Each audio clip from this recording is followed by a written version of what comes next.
मन की इच्छा, उसका पाने की इच्छा, उसको ग्रहण करने की इच्छा जिस पर हम आकर्षित हो जाते हैं। यह इच्छा जहां उत्पन्न होती है, जिसको होती है वह मन है। लेकिन इच्छा उत्पन्न हो क्यों रही है, इसका कारण है उसका भ्रम।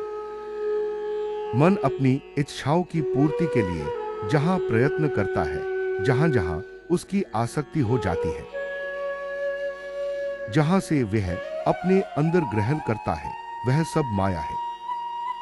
स्वयं को सुखी करने के लिए जहां भटकता रहता है, जहां विचरण करती है, वह माया है। जो आपको भ्रमित कर रही है, आकर्षित कर रही है, वह माया है। और जो आकर्षित हो रहा है, वह मन है। माया जो तुम्हें भ्रमित करने के लिए भेजी गई है, लेकिन फंसना नहीं है। माया का स्वरूप सबके लिए एक समान है, लेकिन किसका मन उसमें आकर्षित होगा और किसका नहीं, यह उस स्वयं पर निर्भर करता है। माया का प्रभाव मन, बुद्धि, चित्त, अहंकार, इन चारों पर ही पड़ता है, क्योंकि यही चार माया का स्वरूप है। इस संपूर्ण माया से अलग अलग चीज उठाकर जीव अलग अलग चीजों में आकर्षित होती है। वह उसके मन पर निर्भर करता है। उस प्रचंड आकर्षण के वेग के प्रबल होने के कारण जीव स्वयं को भूल जाता है, नहीं जान पाता मैं कौन हूं। यह भूलकर संसार में भ्रमित हो जाता है। हम स्वयं आत्म स्वरूप है, ना हमारा कोई बंधन है, ना हमें किसी सुख की आवश्यकता है।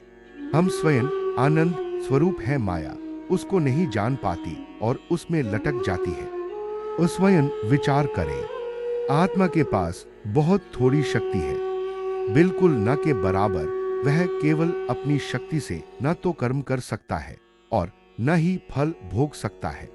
जब ईश्वर आत्मा को शरीर, मन, इंद्रियां, बुद्धि तथा पृथ्वी आदि पंचमहाभूत, अनाज, फल, फूल, साग, सब्जी आदि आदि सब पदार्थ बनाकर देता है, तब तो आत्मा को होश आता है। इसके बिना तो वह बेहोश ही होता है, अर्थात उसकी अपनी शक्ति इतनी कम है कि यदि ईश्वर उससे अपनी सारी सुविधाएं, शरीर, मन, इंद्रियां, बुद्धि आदि वापस ले ले, तो आत्मा पत्थर की तरह बेहोश हो जाएगा।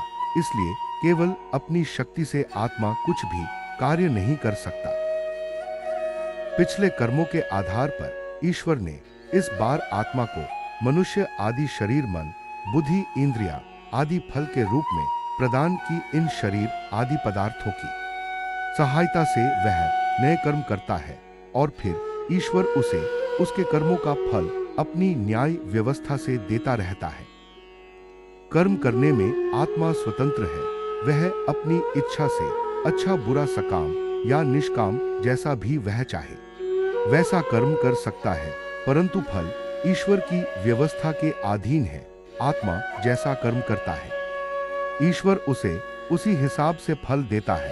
यह जो ईश्वर फल देता है, वह ठीक ठीक न्याय करता है और सारा फल बिना कोई फीस लिए देता है।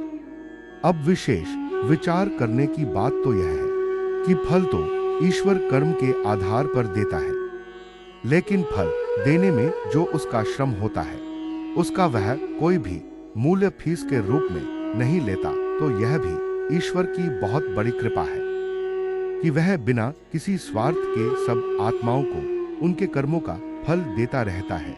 उसका स्वभाव परोपकारी है। इस कारण से ईश्वर सबको कर्मों का फल निःशुल्क देता रहता है। यदि वह कर्मों का फल न दे, तो कोई भी व्यक्ति उसे इस प्रकार से दादागिरी से नहीं धमका सकता कि हे ईश्वर, तू हमारे कर्मों का फल क्यों नहीं देता। ऐसी दादागिरी वाली भाषा तो उस व्यक्ति के साथ बोली जाती है जिसने किसी से कुछ ऋण ले रखा हो। ईश्वर ने हमसे कोई ऋण तो लिया नहीं, इसलिए हम उसे इस तरह की भाषा नहीं बोल सकते। तारांकन केवल प्रार्थना या निवेदन ही कर सकते हैं कि हे ईश्वर, आपकी कृपा से पहले भी हमें हमारे कर्मों का फल प्राप्त हुआ था, आगे भी आप अपनी कृपा बनाए रखें, हमारे कर्मों का फल देते रहें और हमारी रक्षा करते रहें। सांसारिक न्यायाधीश और वकील तो बहुत सारी फीस लेते हैं, फिर भी न्याय मिलने की कोई गारंटी नहीं देते और वर्षों तक न्यायालय में केस चलता रहता है। उससे ढेर सारी चिंताएं और तनाव भोगना पड़ता है। वह सब अलग, जबकि ईश्वर के न्यायालय में न्याय मिलने की पूरी गारंटी है और फीस बिल्कुल जीरो। यह ईश्वर का हम सब पर अत्यंत उपकार या एहसान है। इसलिए ईश्वर का उपकार या एहसान सदा सबको मानना चाहिए। उसके संविधान के अनुसार ही सबको उत्तम कर्म करने चाहिए, जिससे कि ईश्वर अपनी न्याय व्यवस्था से सदा सबको सुख देता रहे और किसी को कभी भी दुख भोगना न पड़े।